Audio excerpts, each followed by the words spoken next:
tabii 10. ayın 10'unda Genel İdare Kurulu'nun almış olduğu karar üzerine ilçe kongrelerimiz iptal edilmişti.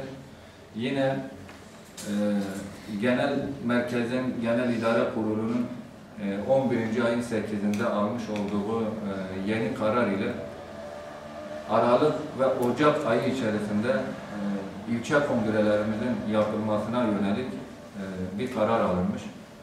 Bundan dolayı bugün burada ilçe başkanlarımızla bir araya geldik. Burada ilçe başkanlarımızla kongre takvimini belirleyeceğiz. Bu konudaki çalışmalarımız, kongre çalışmalarımızın startını bugün burada veriyoruz. Allah nasip ederse Aralık ve Ocak ayında inşallah ilçe kongrelerimizi bitirmiş olacağız. Ve Şubat ayında da Allah nasip ederse ilk kongremizi inşallah yapmış olacağız. Ayrıca 3 gün önce Siverek ilçemizde Mehmet Akif Ersoy Anadolu İmam Hatip Lisesi kimliği henüz belli olmayan kişiler tarafından molotofla yakılmak istendi. 2 sınıf bir de öğretmenler odası herhalde Siverek ilçe başkanımızdan da aldığımız bilgiye göre yakıldığı haberini aldık. Bu saldırıyla buradan kınadığımızı, lanetlediğimizi, bu zihniyeti, bu İmam Hatip okulunu, eğitim merkezini yakmaya teşebbüs eden çetelerin arkasındaki zihniyeti ve çeteleri de lanetliyorum. Onları kınıyoruz. Bunu da buradan ifade etmek istiyoruz. Siz de malumunuz devlet ile PKK arasında sözüm ona Kürt meselesini halletmek için 2 yıla yakın bir görüşme var. Ve bu görüşmelerde biz Hüdapar olarak çözüm sürecinin başladığı günden beri biz diyoruz ki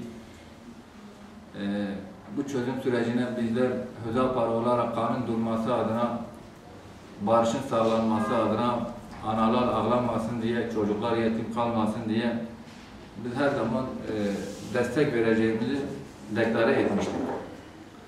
Fakat gelinen süreçte tabii çözüm süreciyle ilgili gerek genel merkezin açıklamaları, genel başkanımızın açıklamaları, defaatle çözüm süreciyle ilgili bazı eksiklerin olduğunu, bazı endişelerimizin olduğunu da her zaman ifade etmiştik.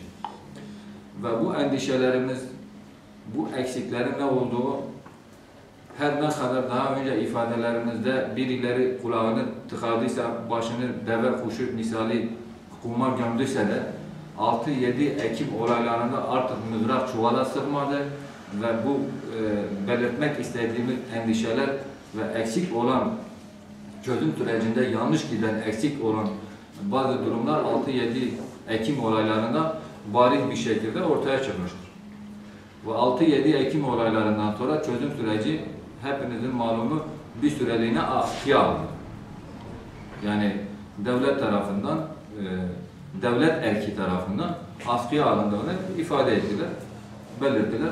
Fakat gelinen süreçte bir hafta önce tekrar devlet erki ve hükümet HDP'den temsilcileriyle yaptıkları görüşmede çözüm sürecine hiçbir şey olmamış gibi kaldıkları yerden devam edeceklerini ifade ettiler ve deklare ettiler.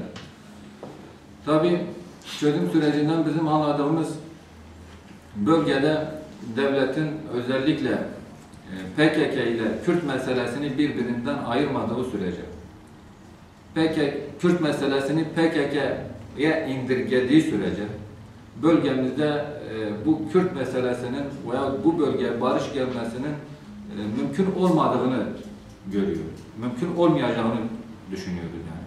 Bizim düşüncemiz bu yöndedir.